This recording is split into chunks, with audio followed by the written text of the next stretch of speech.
Hola, buen día. Mi nombre es Dayan Lizeth Viloria Acuña. Estoy en quinto semestre de Derecho en la Universidad Cooperativa de Colombia, Campus Ibagué Espinal. El día de hoy les voy a hacer un análisis jurídico acerca de mi boletín. Bueno, después de realizar la lectura y el análisis del boletín que me fue asignado el 3105 del 2019, expedido por la Sala Penal de la Corte Suprema de Justicia, identifiqué las sentencias que son de interés del derecho penal especial. Mi boletín tiene 5 sentencias, de las cuales 2 no me sirvieron. La AP 1989 del 2019, que tiene como magistrado ponente a Eugenio Fernández Carlier y que nos habla del fuero de congresistas. Y la segunda es la SP 153 del 2019, que tiene como magistrado ponente a Eider Patiño Cabrera y que nos hablaba de las actividades de inteligencia y contrainteligencia. Ahora, las 3 que sí me sirvieron, o sea, las 3 de interés del derecho penal especial, son la SP 922 del 2019, que tiene como magistrado ponente a Luis Antonio Hernández Barbosa y que nos habla del error de tipo. La SP 923 del 2019, que tiene como magistrado ponente a Luis Antonio Hernández Barbosa y que nos habla del alzamiento de bienes. Y la SP 789 del 2019, que tiene como magistrado ponente a José Luis Barcelo Camacho y que nos habla de los delitos sexuales, el agravante por el carácter, posición o cargo. Bueno, la primera es la SP 922 del 2019, donde la sala resuelve el recurso de casación interpuesto por la defensa de Jonathan Steven Villanueva contra la sentencia proferida por el Tribunal Superior de Cundinamarca el día 31 de mayo del 2018, por medio de la cual confirmó el fallo condenatorio dictado el 6 de junio del 2017 por el Juzgado Segundo Penal del Circuito de Facatativá, que lo halló responsable del delito de acceso carnal abusivo con menor de 14 años. Los hechos. Bueno, los hechos jurídicamente relevantes son los siguientes. El primero, que el día 15 de marzo del 2015, en la tarde, el acusado de 30 años de edad mantuvo relaciones con la menor de 13 años, 11 meses y 14 días de edad. La segunda es que las relaciones sexuales fueron consentidas por ambas partes.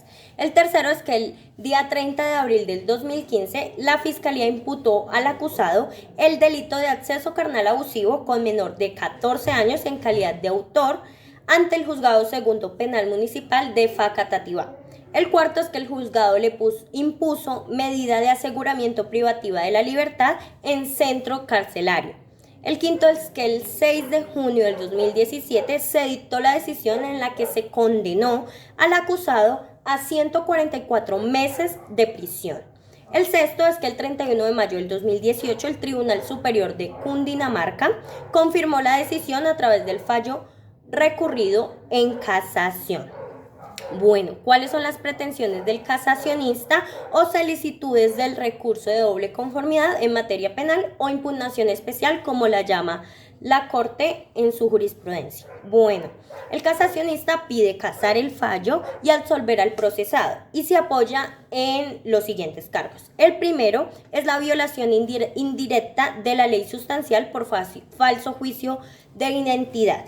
El segundo es la violación indirecta de la ley sustancial por falso raciocinio. El tercero es la violación indirecta de la ley sustancial por falso raciocinio. Y el cuarto, la violación indirecta de la ley sustancial por falso raciocinio.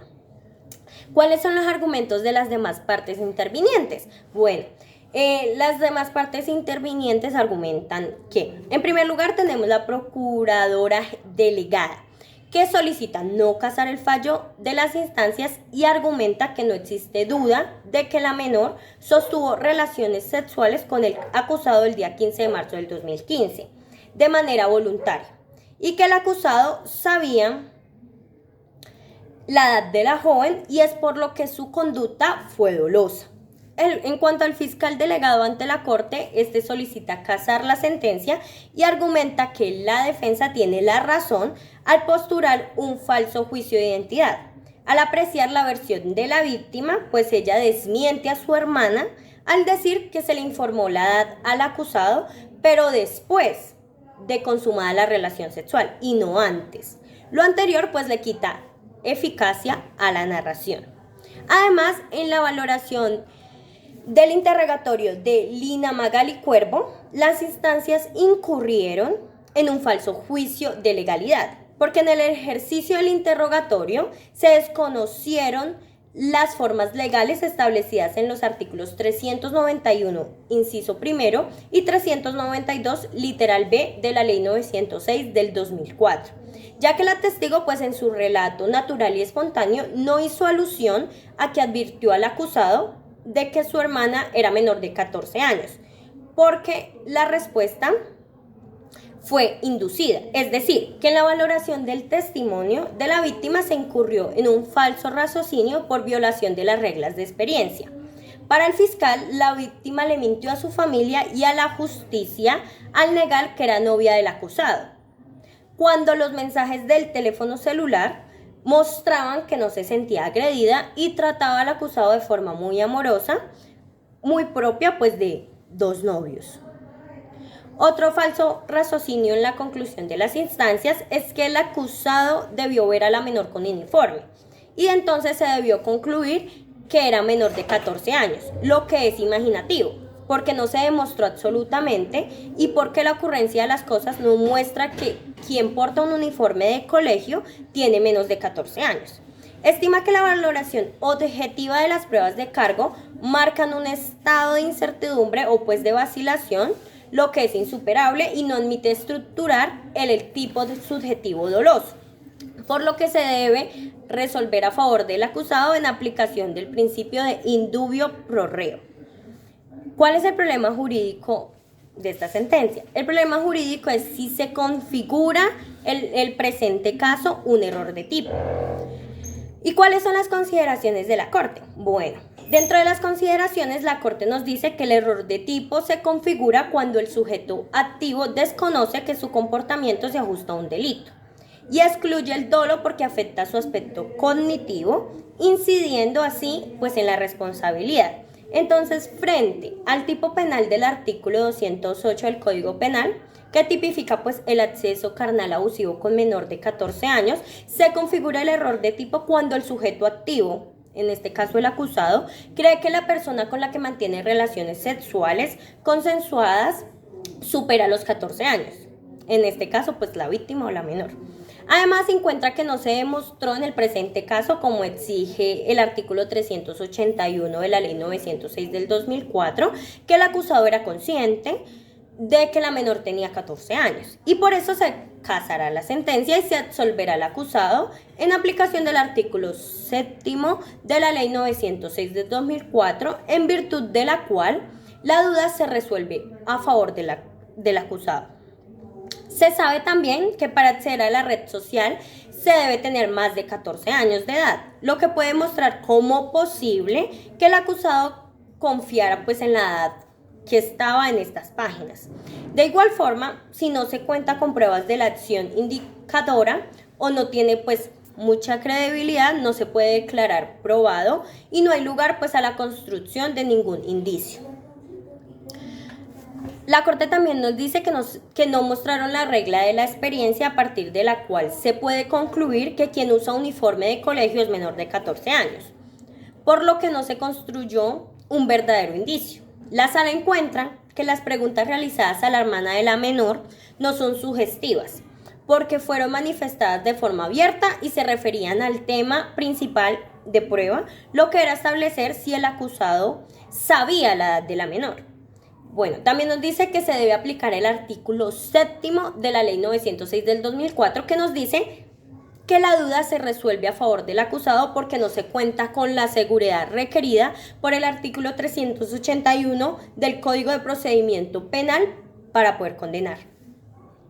Bueno, la Corte nos muestra unos temas de estudio o resalta unos temas de estudio. Los temas de estudio resaltados por la Corte fueron 1. El error de tipo, 2. Los falsos juicios de identidad, 3. Los falsos juicios de raciocinio, 4. La prueba indiciaria y 5. El acceso carnal abusivo al menor de 14 años, que nos lleva pues a estudiar los delitos sexuales.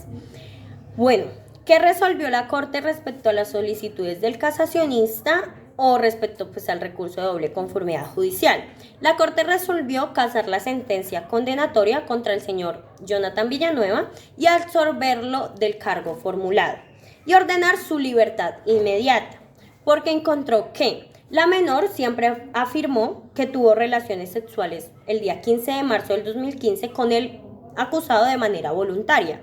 Además, que se configura el falso raciocinio porque no satisface los estándares de las inferencias lógicas.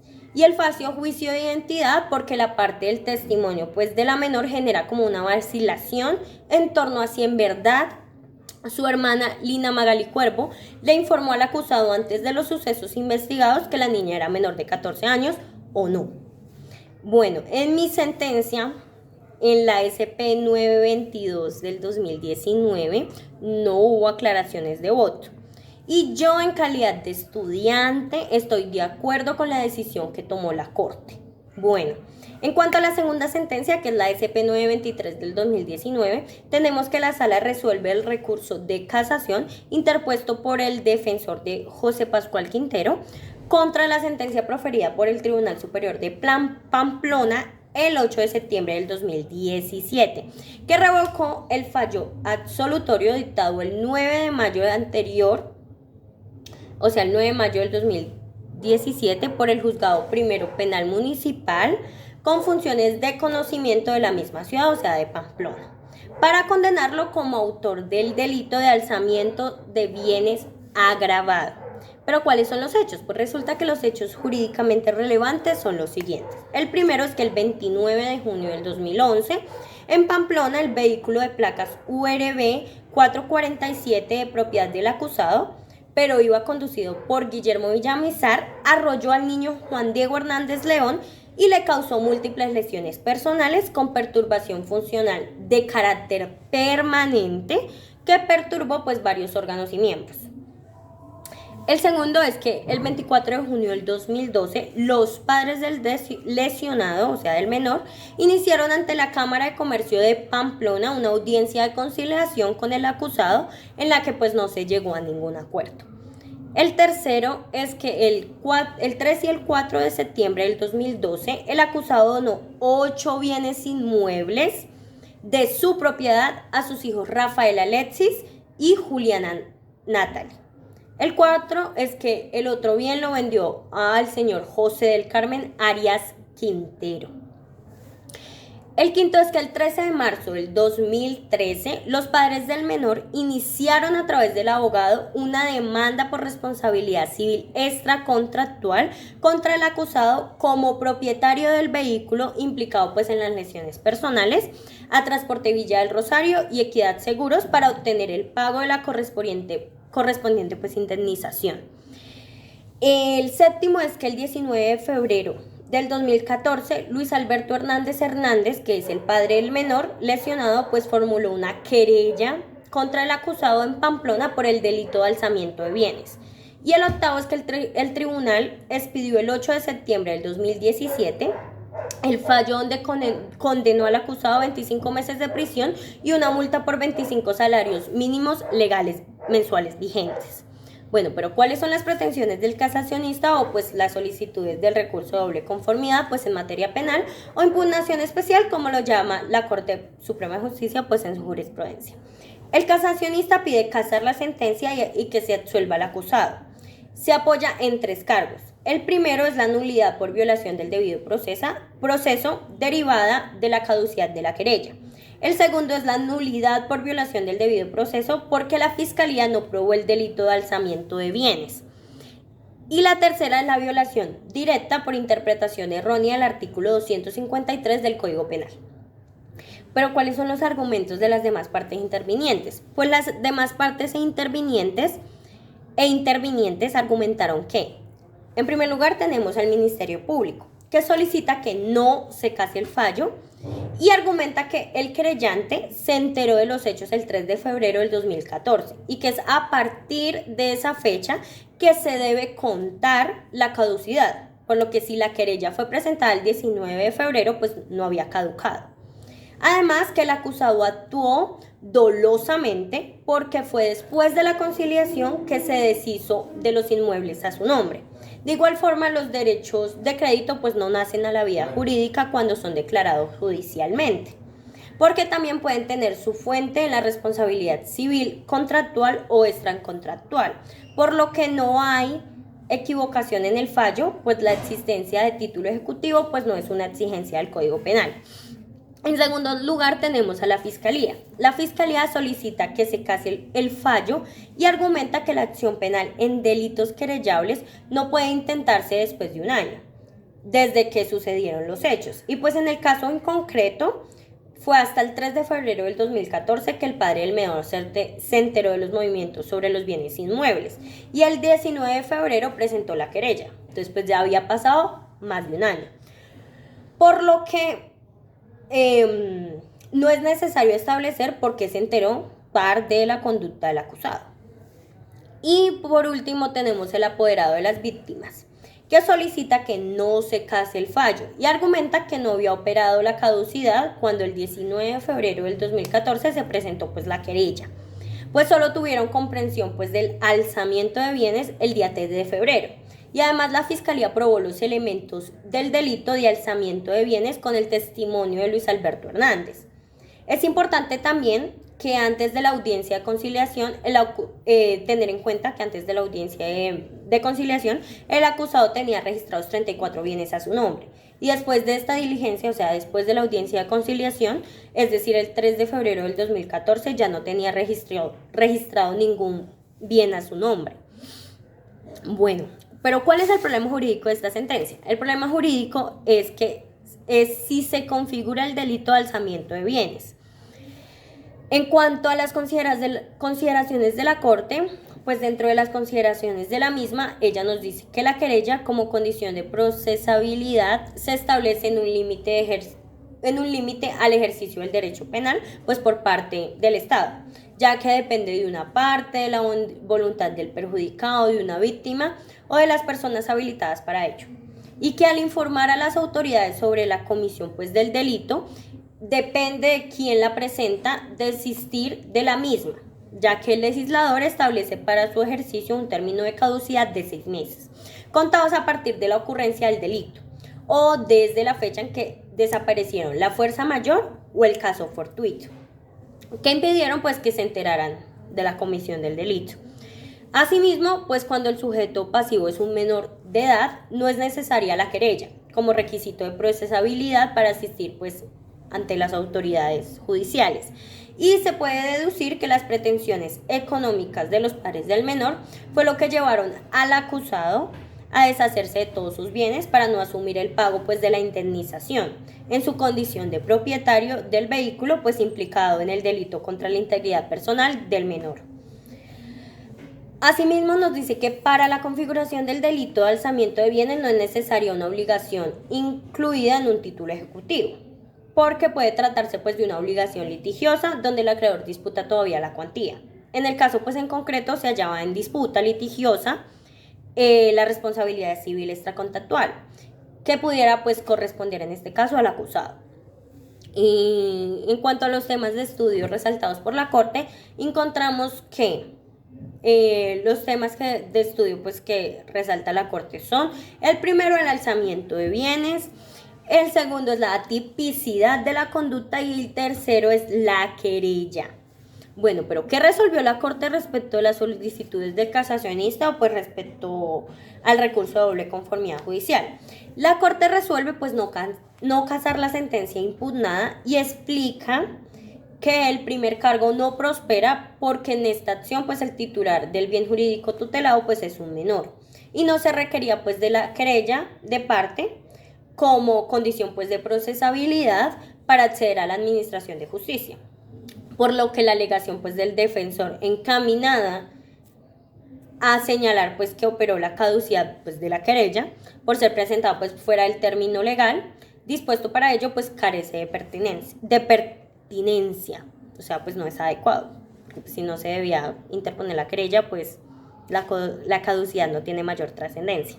Bueno, el segundo cargo no prospera porque la materialidad del delito y la responsabilidad del procesado no fue solo acreditada por un testimonio de cargo, sino que se contó con otros medios de prueba que, al ser pues apreciados en conjunto, permitieron concluir con certeza que las simultáneas donaciones y ventas de los inmuebles no tuvieron intención diferente al de defraudar las expectativas de sus acreedores. Y el tercer cargo no prospera porque los padres del menor sí tenían la condición de acreedores como producto de la obligación originaria del delito contra la integridad personal pues de su hijo, es decir, del menor. Bueno, en mi sentencia no hubo aclaración de voto. Y yo, en calidad de estudiante, estoy de acuerdo con la decisión tomada por la Corte en este caso en específico. Bueno, mi tercera sentencia es la SP 789 del 2019, donde la sala se pronuncia de oficio sobre una posible violación de garantías fundamentales en la sentencia que condenó pues al acusado Pablo Rojas Morales por el delito de acto sexual violento agravado. Bueno, ¿cuáles son los hechos jurídicamente relevantes? Los hechos jurídicamente relevantes es que el primero es que el 30 de julio del 2011 a las 16 horas el joven de 14 años de edad fue víctima de tocamientos sexuales y maniobras masturbatorias por parte del acusado Pablo Rojas Morales, pariente del esposo de su prima. El segundo es que los hechos ocurrieron en la parte trasera de un camión de trasteos, pues los dos ayudaban a una familiar a realizar una mudanza hacia el barrio Cedritos de Bogotá. El tercero es que la denuncia se realizó pues por la madre del menor. El cuarto, que el 5 de octubre del 2015 el juzgado 13 penal del circuito de Bogotá anunció el sentido absolutorio del fallo. Y el quinto es que el 19 de abril del 2017 el Tribunal Superior de Bogotá condenó a Pablo Rojas Morales a la pena principal de 128 meses de prisión. Pero ¿cuáles son las pretensiones del casacionista o solicitudes del recurso de doble conformidad en materia penal o impugnación especial, pues como lo llama la Corte en su jurisprudencia? El casacionista pide casar el fallo y se apoya en tres cargos. Los dos primeros de nulidad, apoyado pues en la causal segunda de la casación del artículo 181 de la Ley 906 del 2004, por la violación al derecho a la defensa técnica y el principio de congruencia. Y el tercer cargo por la violación indirecta de la ley por vía del error de hecho, pues en la modalidad de falso juicio de identidad por cercenamiento de las pruebas. ¿Cuáles son los argumentos de las demás partes intervenientes? Bueno, en esta sentencia solo nos muestran pues la demanda, es decir, las pretensiones del casacionista o solicitudes pues del recurso de doble conformidad en materia penal o impugnación especial, pues como lo llama la Corte en su jurisprudencia, y las consideraciones de la Corte. ¿Cuál es el problema jurídico? El problema jurídico es si se configura la causal de agravación, en este caso en específico. Y dentro de las consideraciones de la Corte, la misma nos dice que estima pertinente pues pronunciarse de oficio sobre la posible aplicación indebida del agravante consagrada en el artículo 211, numeral segundo del Código Penal colombiano, pues en cumplimiento de la garantía de la doble conformidad, y con eso pues se examina la legalidad del trámite surtido y las decisiones expresadas en sede de instancia para amparar las garantías fundamentales pues de los intervinientes en el proceso. La garantía de la doble conformidad consiste pues en la posibilidad de que la primera condena impuesta en el proceso penal sea susceptible de controversia ante el superior jerárquico de quien pues lo pronunció. Y en el caso en concreto, pues la determinación del tribunal configura la primera condena contra el acusado. Por eso es que se impone la necesidad de comenzar el análisis de la actuación desde el debido proceso y el sustento probatorio de la condena, pues buscando satisfacer las garantías de la doble conformidad. En cuanto al debido proceso, pues la Corte nos dice que el trámite procesal se surtió de conformidad con lo dicho en la Constitución Política, la ley y la jurisprudencia pues de la Corte Suprema de Justicia. Además, pues que la prueba aportada en el juicio demuestra la materialidad de la conducta básica pues atribuida al acusado y su responsabilidad, pero no la circunstancia específica de agravación de la que habla pues el artículo segundo el numeral segundo del artículo 211 del Código Penal. De igual manera, pues la Corte nos cita la prueba testimonial vertida en el juicio oral y concluye frente a ello que se logra pues demostrar la materialidad de la conducta y la responsabilidad del acusado, pero no la causal de agravación concluida relacionada pues con la autoridad que pudiera mostrar el sujeto activo, en este caso pues el acusado, sobre el menor. Lo anterior pues porque esto no se logra acreditar, ya que la causal de agravación se configura cuando el sujeto activo tiene una posición, carácter o cargo que le da una particularidad de autoridad sobre el sujeto pasivo, o cuando ese carácter, esa posición o ese cargo obligan al sujeto pasivo a depositar su confianza en el sujeto activo de la conducta. Sin embargo, en el caso en concreto, no existe prueba de que el menor sea familiar del acusado y resulta pues cuestionable concluir que solo de la supuesta familiaridad entre el sujeto activo y el sujeto pasivo se derive siempre y necesariamente una relación de autoridad y pues el vínculo no sea acorde pues a las convicciones y usos sociales. Por lo que concluye pues que el acusado es responsable del delito de acto sexual violento en calidad de autor, pero sin la causal de agravación consagrada en el numeral segundo del artículo 211 del Código Penal colombiano. La Corte nos da unos temas de estudio, o resalta unos temas de estudio, los cuales son el acto sexual violento, el tipo penal básico, el agravante y la redosificación de la pena de prisión. Pero bueno, ¿qué resolvió la Corte respecto a las solicitudes del casacionista o pues respecto al recurso de doble conformidad judicial? La Corte resolvió en auto pues del 30 de enero la inadmisión, pues debido a las insuficiencias formales y materiales de la demanda de casación. En cuanto a los dos primeros cargos, los de la nulidad, pues encontró que carecían de idoneidad material para cumplir pues con los fines de la casación. Y en cuanto al tercer cargo, que era el falso juicio de identidad, encontró que no fue debidamente sustentado. Sin embargo, la Corte dijo que una vez en firme la decisión inadmisoria, el expediente pues debía regresar al despacho del ponente para ser examinado de oficio sobre la posible pues vulneración de las garantías del procesado, pues en este caso del acusado.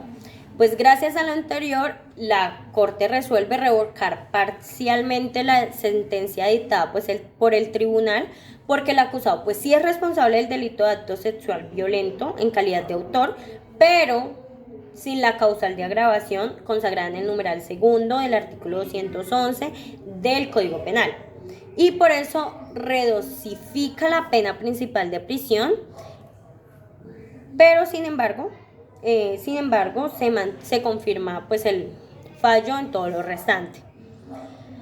En mi sentencia no hubo aclaración de voto y yo en calidad de estudiante estoy de acuerdo con la decisión tomada por la Corte.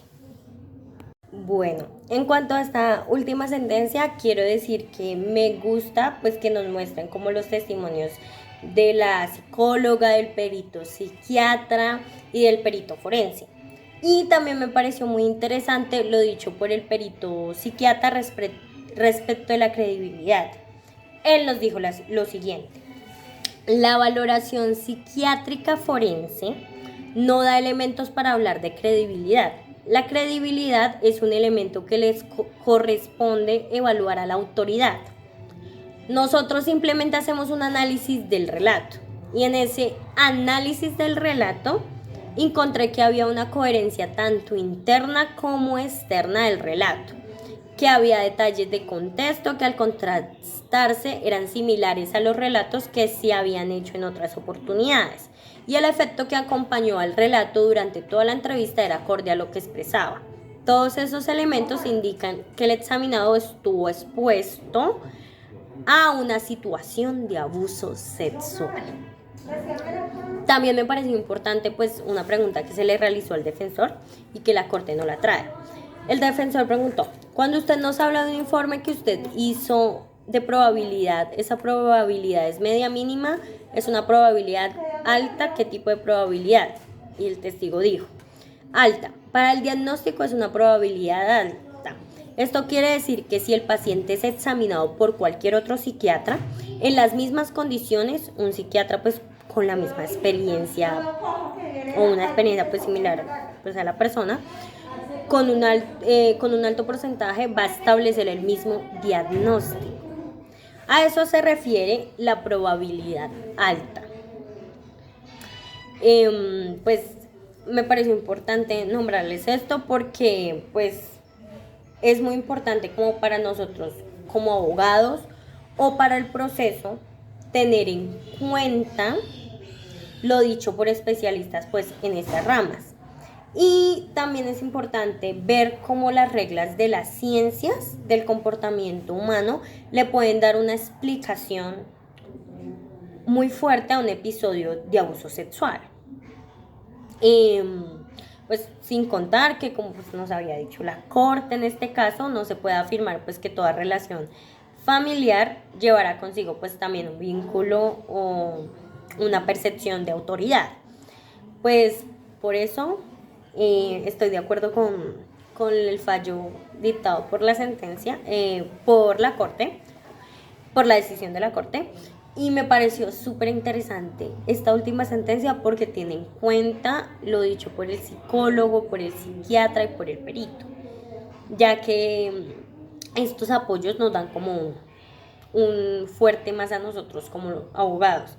El tener en cuenta lo que dicen estos especialistas de estas ramas nos ayuda muchísimo a nuestro trabajo y a nuestro desarrollo como profesionales integrales.